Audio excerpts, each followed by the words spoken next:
Why does God require faith rather than simply making his existence undeniable? Why must the gospel be believed rather than merely known?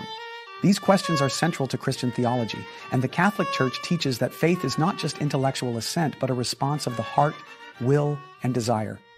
Throughout the Gospels, we see that those who are open to God's truth perceive and understand, while those who harden their hearts remain blind, even when confronted with the same evidence. The difference between these responses is not the availability of proof, but the disposition of the heart. Desire plays a crucial role in faith. Only those who truly seek God will recognize his voice.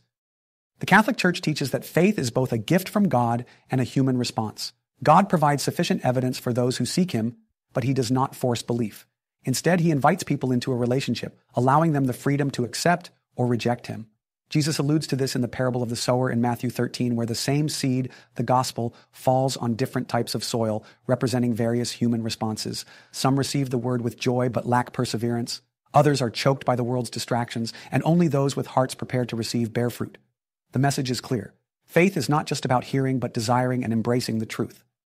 A striking example of how faith depends on the heart's disposition is found in John 12:28-29. Jesus prays, saying, "Father, glorify your name," and a voice from heaven responds. However, not everyone perceives this divine revelation in the same way. Then a voice came from heaven, "I have glorified it, and I will glorify it again." The crowd standing there heard it and said it was thunder. Others said, "An angel has spoken to him." Here the same divine event is witnessed by all, yet interpreted differently. Some recognize God's voice while others dismiss it as mere thunder. This difference is not due to a lack of evidence, but a lack of spiritual perception. Those whose hearts are open to God recognize his voice, while those who are indifferent or resistant dismiss it as a natural occurrence. Similarly, in Acts 9, when Saul, later Paul, encounters Christ on the road to Damascus, he hears Jesus speak, while his companions only perceive a noise. The men who were traveling with him stood speechless, because they heard the voice but saw no one. Again, the same event occurs, but only Paul understands it as a revelation from God. His openness to truth, despite his previous hostility toward Christians, allows him to recognize and respond to Christ's call. Jesus repeatedly emphasizes that those who seek God with sincerity will find him. Seek, and you will find. Knock, and the door will be opened to you. Matthew 7:7. You will seek me and find me when you seek me with all your heart. Jeremiah 29-13.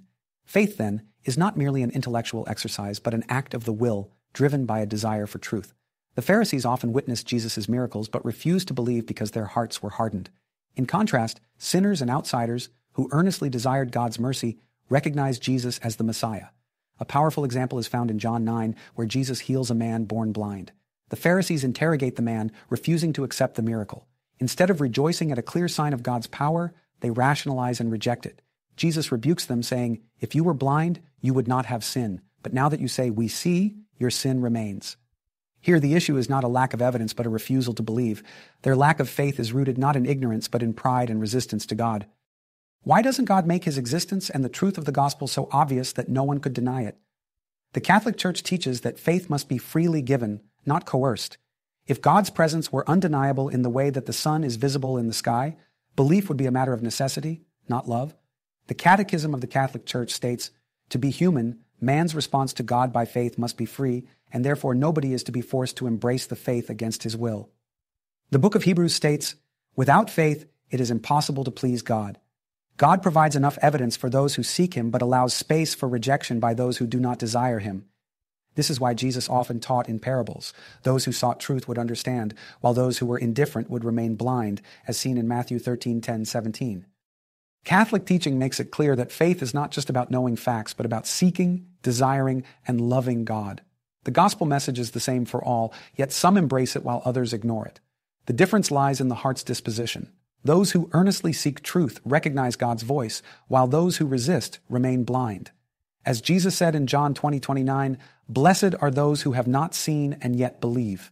This does not mean faith is blind. Rather, it means faith is a response of the heart, not merely the intellect. God does not demand forced belief, but invites a relationship of trust, love, and desire. Thus, the question is not simply, is there evidence for God?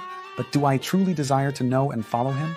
Those who seek him with all their heart will indeed find him.